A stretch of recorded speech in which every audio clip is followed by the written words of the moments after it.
What's up, guys? It is 12:52 p.m. It is Thursday, January 5th, 2023, and we struck gold on this one. This is a deep dive. It's been a while. It feels good to be back into it, but a deep dive into digital public goods, and we found the United Nations Digital Public Goods Implementation Plan.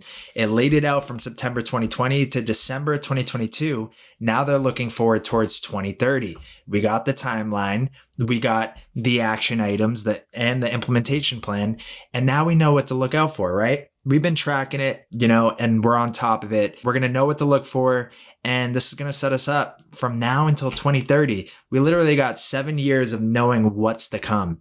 And we're ahead of the game. So now let's dive into it. So what I did was I went on Google and I just looked up digital public goods, and I came across a few things like the Digital Public Goods Alliance. Never knew there was one. So that was interesting.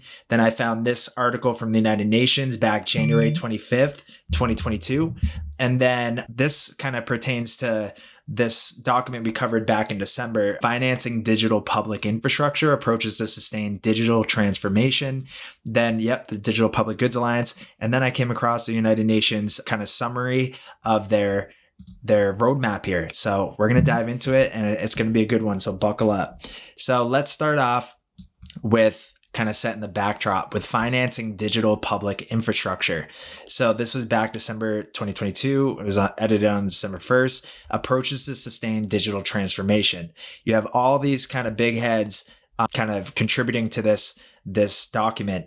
And you got people from MIT. And this is how I came across the Digital Public Goods Alliance, to be honest. And then Mojaloop Foundation, Microsoft, Rockefeller Foundation. You got, I think I saw the Ford Foundation in there as well too. Yep, Ford Foundation. You have Ernst & Young. You have the New America Responsible Asset Allocator Initiative.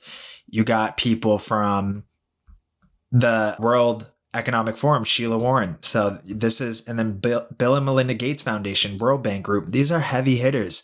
They're laying it out for us in this document here, and then they're giving us the implementation plans and what to look out for. So really setting us up nice for the years ahead to know what's going to happen beforehand. So let's dive into it. We got executive summary. Who should read this report? Let's go to that. All right, so executive summary. For global digital transformation to be successful, stakeholders must assess how to develop and deploy more inclusive systems collaboratively, safely, and effectively.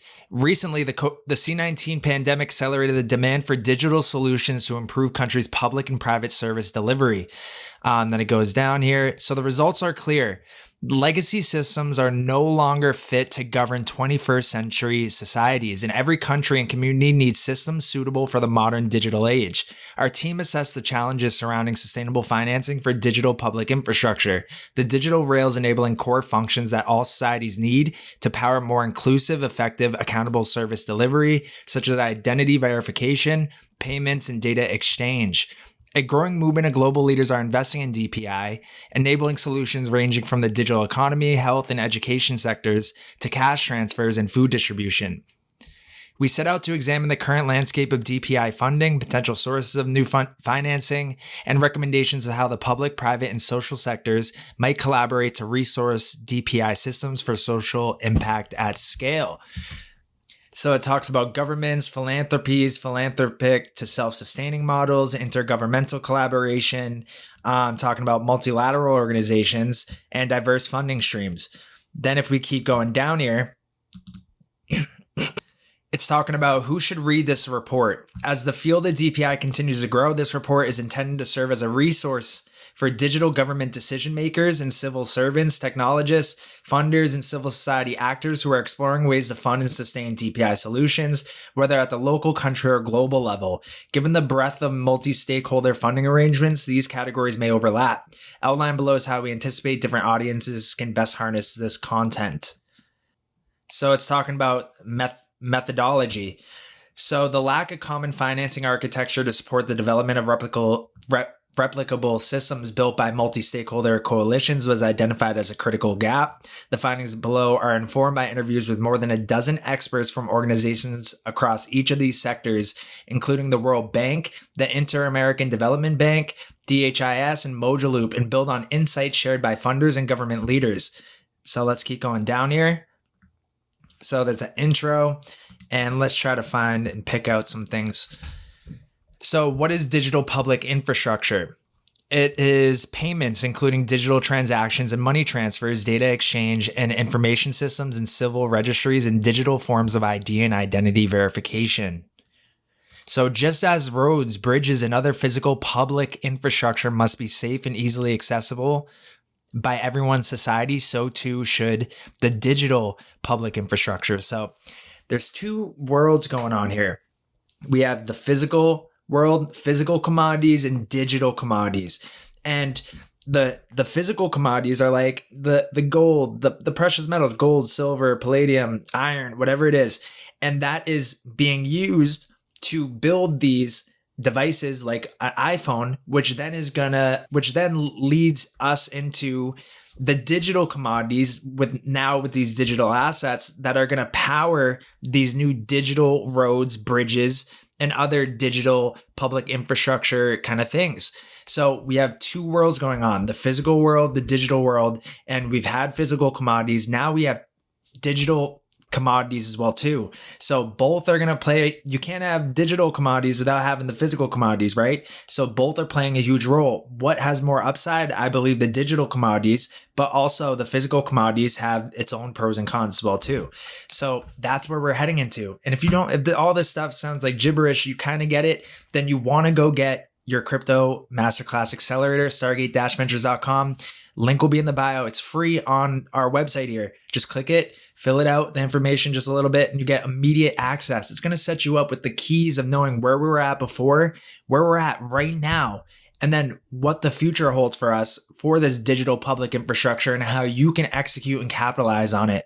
It's definitely the accelerator course. There's like 2 missions in here and it's 18 videos, and we pulled those videos out of our main course called Agartha. Agartha's Heat. It has like 7 missions. You're getting mission 1 and mission 2, but Agartha full course has 7 missions, and it really lays out kind of the fundamental understanding of the opportunity of crypto, and just kind of, and to know the opportunity of crypto, you need to know how the current system works and why it's outdated.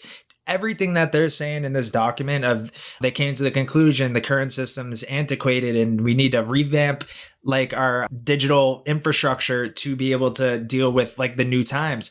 That's what we laid out in Agartha. And we made this over a year ago and it still rings true today. So you definitely want to go get your free accelerator course. It's free. You have nothing to lose. So it's going to lay this all out for you. Stargate-ventures.com. The link will be in the bio. So let's keep moving on this. We're in the best times of our lives right now as far as opportunity, for real. So why is sustainable financing essential now? Let's keep going. So in here it talks about LAC chain, which I believe is like connected. Yeah, right here, LAC chain connected with Quant, I believe. So it talks about recommendations, create a unified funding mechanism, emphasize self-sustaining business models, and establish an open marketplace. A unified funding mechanism could be designed to provide a diverse portfolio of both traditional and innovative options. Let's keep going. Here we go. So here's something. A particular interest for DPI, a financial intermediary fund, enables funds to be raised from a variety of public and private resources in a coordinated response to a global initiative, such as the provision of a global public good. Based on customizable arrangements, FIFs enable a financial intermediary institution to serve as a trustee, providing a range of agreed financial services that include receiving, holding, and investing contributed funds, and then transferring them when and as instructed by the FIF governing body. For example, the World Bank, which serves as a trustee of 26 FIFs, may also provide customized treasury management, bond issuance, hedging intermediation, monetization of carbon credits, or other financial services. In the case of the International Finance Facility immunization, the World Bank uses long-term legally binding donor pledges to back the issuance of vaccine bonds in capital markets to raise upfront money for vaccine alliance programs. So we're seeing everything, all the pieces fall in place here. We have a really good sense of what and how this is going to unfold. And I mean, if you guys saw the newsletter from today with Harvard basically saying that XLM and XRP are the backbone of this new digital public infrastructure, I mean, the writing's on the wall, and those two, XRP and XLM, are going, I believe, there's been so much confirmation, are going to be the most valuable digital commodity, the gold and the silver, man, the digital version, for real. And we see every day confirmation after confirmation about that being the case. So prioritizing interoperability, actually conclusion. So let's go into the conclusion. So defining the scope, field building, establishing governance models, incentivizing sustainable development models, exploring related fields, and it goes into prioritizing interoperability. Next generation digital public infrastructure will be more effective if it is interoperable both within and across jurisdictional boundaries. For example, digital payment solutions should be interoperable with registries for delivering social assistance and ideally facilitate cross-border transactions. So the UN, MoneyGram, and Stellar partnering to give that social assistance to Ukraine, and they're ready to open up the doors as far as giving that social assistance to the world, they were saying. And ideally facilitate cross-border transaction. Projects that are piloted by multiple jurisdictions from their inception could be more likely to achieve such interoperability. There we go. So now let's move into the next article here. And then they have a bunch of stuff talking about digital public goods. So the case for digital public infrastructures. They've been talking about this for so long, 2020, and it probably stretches even further back. But how can digital public technologies accelerate progress on the Sustainable Development Goals? The growing demand for digital public infrastructure requires coordinated global investment and an ethical lens. How should policymakers think about the foundations of digital public infrastructure, financing the digital public goods ecosystem, exploring digital public goods? You can just see it. The digital public goods is going to be the new keyword that the IMF, the World Bank, all these international kind of institutions, that's going to be their phrase that they put out to kind of insinuate what we've been tracking for years now, right? All right, let's dive into this because this is what we all been waiting for. The digital public goods, this is straight from the United Nations, their implementation plan. And this stretches out all the way to 2030. So we're going to have a good kind of sense of how the next 7 years are going to play out. So it says, if the benefits of increased internet connectivity are to be realized, it is important that all actors, including member states, United Nations system, the private sector, and other stakeholders, promote open source software, open data, open artificial intelligence models, open standards, and open content that adhere to privacy and other applicable international and domestic laws, standards, and best practices, and do no harm. So that was the Secretary General on Roadmap for Digital Cooperation. So this is about 4 pages. We're going to dive into it right now. But let's actually dive into the summary first. So the United Nations Secretary General's Roadmap for Digital Cooperation, promoting digital public goods. To unlocking a more equitable world, a global effort is needed to encourage and invest in the creation of digital public goods. Open source software, open data, open artificial intelligence models, open standards, and open content. This is key to achieving the Sustainable Development Goals. Digital public goods should adhere to privacy and other applicable laws, standards, and best practices, do no harm. These should also help in attain the Sustainable Development Goals, the way forward. So digital public goods platforms, which share digital public goods, engage talent, and pool data sets.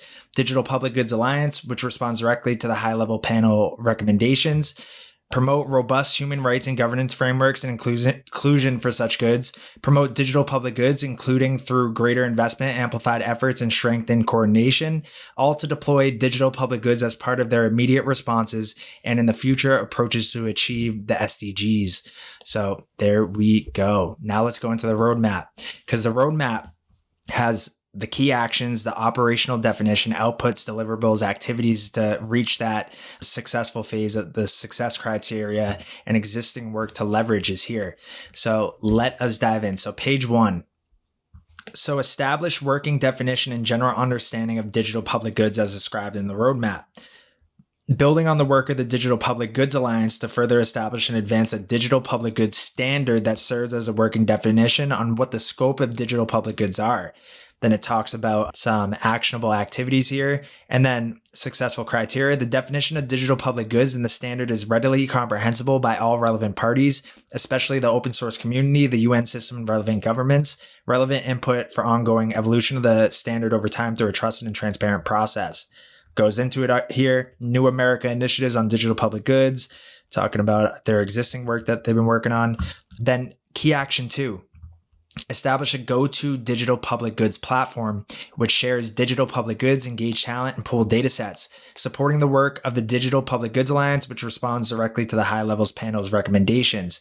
Development/expansion of the Alliance platform, playing a facilitating role between the Alliance and other initiatives in exploring and establishing potential collaborations, promoting the work being done to advance DPGs, including that of the Alliance, to relevant parties, including member states.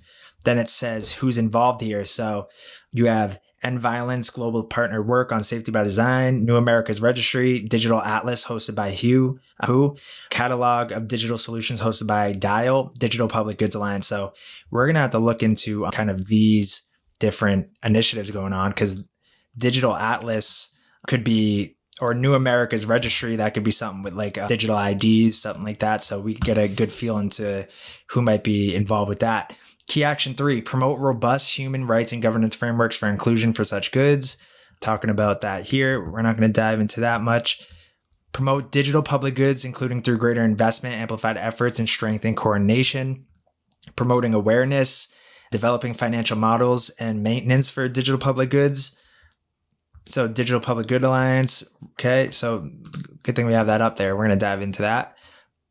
And then key action 5. So key action 5, all to deploy digital public goods as part of their immediate responses and in the future approaches to achieve the SDGs, Sustainable Development Goals. Engage in immediate capacity building and resource development for the UN system to better understand and utilize open source goods and digital public goods. Ensure cross-fertilization, coordination, and synergy with the other roundtables undertaking implementation of the roadmap, including but not limited to digital inclusion, global connectivity, capacity building, and digital human rights. And then these are the people involved. So Digital Public Goods Alliance, the Linux Foundation, Open Source Initiative, ITU, DIAL SDG Investment Framework. I feel like we've seen ITU before. I feel like that had something to do with that entity data document. Let me see. Yeah, so we're definitely gonna have to dig into all of these, that's for sure. This will be for another day, another deep dive. But ITU, entity data, I feel like was the one that had the interledger. I will have to find that in another video, but I'm so sure of it.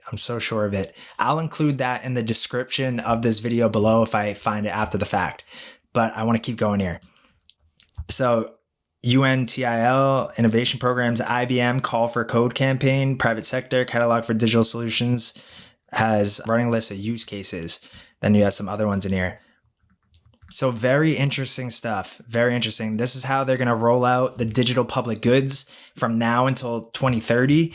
And they have key actionable steps. They have kind of the definitions of it all, the output deliveries, how they would classify it as a success, and what existing kind of work they've been working on for each area and how they could leverage it further. So we know who to watch, and we know the time frame, and we know the terminology now. So that is all good stuff. Digital Public Goods Alliance is definitely seemed like they're at the center of it all. So let's kind of see if we can find. You see, Digital Public Goods Alliance Strategy 2021 to 2026. We're like halfway through. So let's kind of dive into this and then we'll end it off. So the Digital Public Goods Alliance is a multi-stakeholder initiative with a mission to accelerate the attainment of the Sustainable Development Goals in low and middle income countries by facilitating the discovery, development, use of, and investment in digital public goods. Learn more. So it's no surprise we're seeing some of these names on here, that's for sure. So they have a timeline. Loving it. Loving the timeline. 2020 to 2030, the timeline for the flagship ambition of the Sustainable Development Goals to end extreme poverty by 2030. Improve digital cooperation will need to play a vital role in meeting this goal. Dude, for that to happen in the next 7 years, the world is going to go through like a total, just like being flipped on its head. So buckle up. We think like, oh, maybe we'll have an off year of everything kind of being chill and quiet. Nah, we got 7 years of some volatility, some crazy times ahead. Always got to be on edge, on our feet, ready to kind of dodge the next black swan, kind of ride this golden swan. We're heading into some turbulent times, man, and you got to be prepared for it. So if you feel like you can level up your knowledge a little bit of what's to come, then link in the bio, get that accelerator program. And then if you complete the accelerator program and you're like, I want to take it the next step, then get on a pricing plan that includes Agartha, because we have all these course videos here. If you go to education and software on the website and you scroll down, so the accelerator course is like a little taste of Agartha here. Agartha is heat. Like, it's really, I think, and I really strongly believe it is the best course video out there. You can ask some of our members from the past, some of our newest members. They go through this and they're like, wow, I'm fully up to speed on what's about to happen and what had happened and where we're at now. 7 key missions. Yep. And there's over, I believe, like 80 to 100 videos in here. All fire content, all stuff that really you're kind of putting on my shoes from when I started in crypto in 2016 and down when I went down the rabbit hole, and you're walking along my journey. As far as I included everything as far as what I came across and what really stuck with me, I included in this course. I kept adding video because I really wanted to make Agartha the core understanding of the fundamentals around like this moment in time where we're at. As it's not just like, what is blockchain, what is crypto? Yes, we do cover that in some aspects, in some portions, but really it's a whole wide array of things that's really going to level you up as far as your understanding and your knowledge when it comes to crypto, the macroeconomics, just the world, how it works, and just so many things, money mindset. We really cover everything in that. So after the accelerator program, if you're like, hey, I want to step into Agartha, shoot me a message and join the Discord too. Link will be in the bio. Come join the Discord. You definitely, after you finish the accelerator program, be like, hey, just crushed the accelerator program. I want to get set up with Agartha. Let me know in there. So then they have a timeline and a 5-year strategy from now until 2026. I think we're going to save this for another video follow up, because there's a full strategy they have here. I love when we get the timelines because we get a good sense of if we're on track for it. So I'm going to end it off here, guys. That's it for the deep dive on digital public goods. And yeah, so if you haven't already, click the subscribe button, click the notification bell. 3 a day. We're going to keep pushing out 3 a day every day for the whole year. So get ready, buckle up. It's going to be a crazy ride, and I'm just glad to be here with you guys on it. So that's it. I'll see you in the next video.